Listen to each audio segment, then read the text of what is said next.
Good morning, Tuesday morning, day after Memorial Day. And today we're gonna put our first hole in the van. So got everything laid out. This is gonna be our vent fan, the front vent fan. So I was just gonna walk through everything here and then we'll get into the process. We're using a ProBreeze Plus fan. I think this is a Plus fan, not a ProBreeze, but it's the same. It's a direct competitor to MaxxAir. If you do any searching for fans, MaxxAir comes up because everybody's been using them. This, however, is a brushless fan, so it's a little quieter.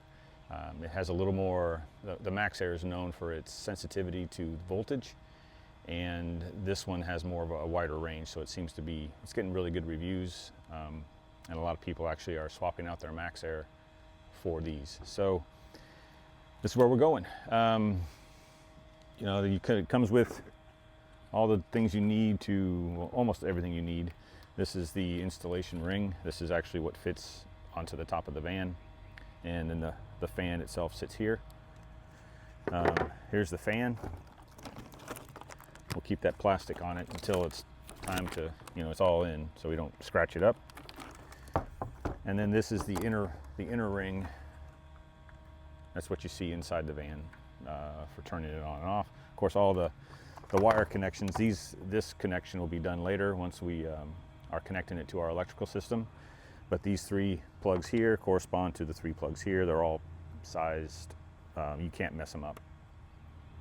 Well, yeah, you may be able to, but all the screws you need, and it comes with these little bars that fit in here so that you can manually open up the fan if necessary. These are the remote control batteries and the little covers for the LED lights. This fan has LED lights here and here that you can turn on and off if you need them. Things we'll need, that's it for the instruction book. We'll just wing it. Things we'll need: tape measure. To measure out the hole. Then I am going to use the jigsaw today. Even though I tested the nippers yesterday or the other day, I'm gonna go ahead and try it with the jigsaw just to see how things work. Plus I'm on the roof, it's nice and flat and maybe actually easier. Brand new jigsaw metal, fine metal blades. We've got a file, primer, butyl tape. This will go along the underneath here to create part of the waterproof seal,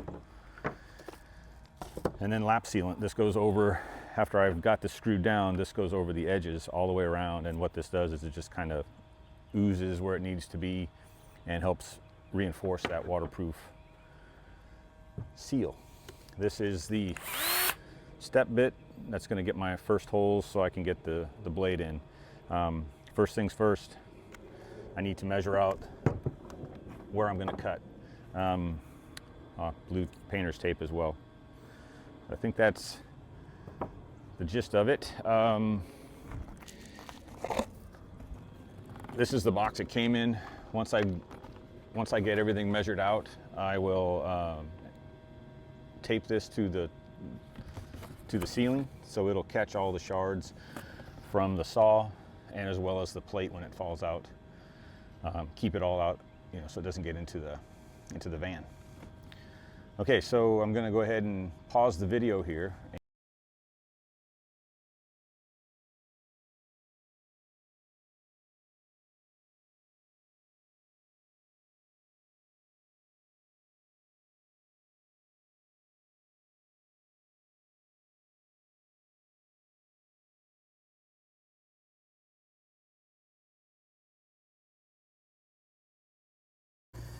All right, here we are with the frame installed. Not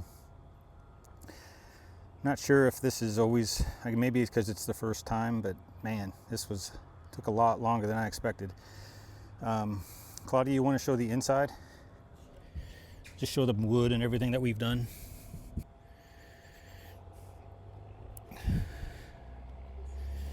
go around the whole perimeter and explain. You'll see, as she's showing the perimeter, you'll see there's wood sandwiched in between. And we did that to give it a little more rigidity here. We had 2 layers of butyl tape on the edge, then a third going down north and south to really give a good seal. I'm going to finish cleaning up here, and then we will put lap sealant on here. Yeah, so stay tuned. Go ahead and kill it. Okay, here we are with lap sealant. This is self-leveling. It's hard to tell that it's doing anything, but I just put it on. I did a little zigzag pattern. First I went around the outside of the frame because I think this stuff adheres better to itself than it does to the bare metal. So I got that bead around there, then I went back and zigzagged through. You know, I may have used a little too much, but so this is going to give us nice sealant, hopefully keep the water out. So now it's time to put the fan on. Stay tuned. Okay, and there it is, inside installed.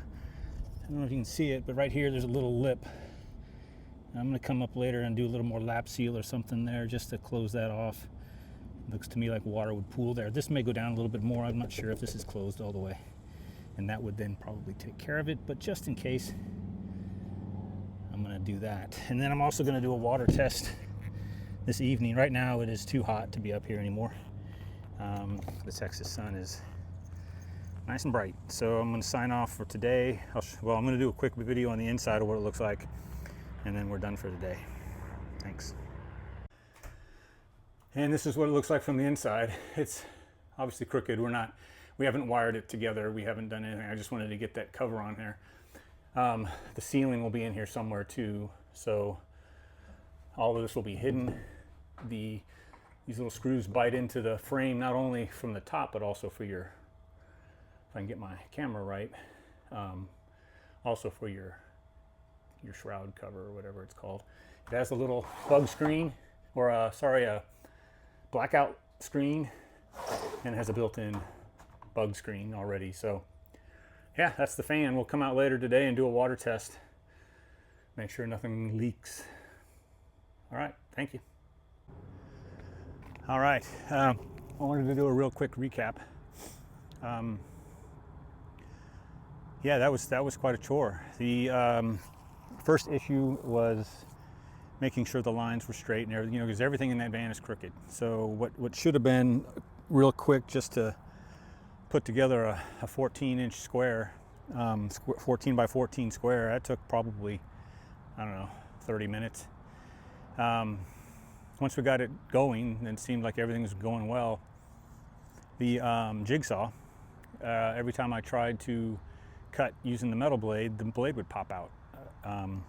Wood blade's no problem, cut all day, but the metal blade was popping out. So I did switch to the nipper, or the nibblers, and those were great, absolutely beautifully. So I don't think I'm going to mess with the jigsaw anymore. Not really ever been a fan of a jigsaw anyway. So got the hole cut, and then it did kind of go fairly smoothly. It was just getting going, and then once I got up to the roof, the sun was already over the shade line, and so I was basically up there just baking on the roof. But it's all done now. It's noon. I think that took 2.5 hours. One down. But the first time is always the hardest, I guess. So I have 2 more 14-inch holes to cut, and I got a big window to cut. Well, 4 big windows to cut. All of that's going to be with the nibbler from here on out. I'm not messing with the jigsaw anymore. Anything else you can think of? Start earlier in the day and take a blanket up there. Yeah, the earlier in the day, yeah, probably. I'm going to take a moving blanket up there, because what I found myself doing, and I'm messing with the file and then I lay it down on the roof, and I'm like, if you're not careful, you're going to scratch the roof all to hell. I am thinking about doing rhino liner on the roof, so let me know what y'all think about that. Once I get everything installed, you get that roll-on rhino liner for like a truck bed. I think I want to do the whole roof in that. So down in the comments, guys, tell me what you think. What else? Anything? Okay. We'll come back out a little later today after the roof, or after the sun is on the other side going down in the west, and we'll do a water test and just do a quick visual, just make sure everything's correct. So that's it for today. Yeah, any questions, comments, please down below. Thanks.